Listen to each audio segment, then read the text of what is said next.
Sizni turmush o'rtog'ingiz nega sizdan sovib qoldi yoki sovugandek xatti-harakatlar ko'rsatmoqda? Siz qanday shaxssiz? Turmush o'rtog'ingiz qanday shaxs?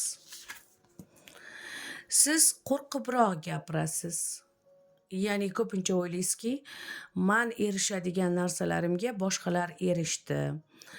Ko'pincha shubha, gumonlarda, vahimalar bilan hayot tarzini kechirasiz.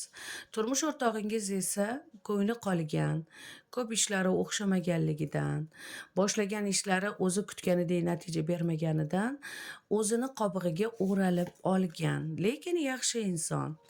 Yaxshi inson. Xo'sh, nega sizdan sovib qolganligi? Sizlarda bu holat, bu transformatsiya ketmoqda. Hozirgi sovib qolgan holati ko'p ro'zg'ordagi kamchiliklar, pulsizlik, yetishmovchiliklar, sevgini kamayib ketganligi bilan baholanadi. Ammo turmush o'rtog'ingizning ishlari yurishni boshlaydi. Yangi yildan keyin yurishni boshlaydi, yo'llari ochiq bo'ladi. Yana sizlarda sevgi va bir-biriga yordam qilish bo'ladi. Faqat sizdan shuni iltimos qilgan bo'lardik, hadeb vahima va shubhalarga bormang. Siz juda ham vahimachisiz va juda ham siz salga ko'nglingiz og'rib qoladi.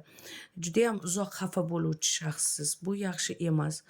Hamda sizga ko'z teggan, nazar teggan o'zingizni tozalatib yuborishingiz kerak.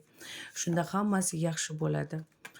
Balkim ba'zida eringizni yoqtirmasligingiz ham bu ko'proq sizga taalluqli. Hatto sizlarda er-xotin o'rtasidagi munosabat ham ancha sovuqlashgan. Dugonalaringiz va qarindoshlaringiz bilan xursand bo'lib o'tirasiz, ammo turmush o'rtog'ingiz bilan uncha gaplashgingiz kelmasligi bu yerda siz o'zingizni tozalatib yuborishingiz kerakligini bildiradi. O'zingizni tozalab yuborganingizdan keyin sizlarda er-xotinlik va sevgi отношенияsi hammasi joyiga tushadi. Xonadoningizga barokatlar kiradi. O'zingizni asrang, oilangizni asrang.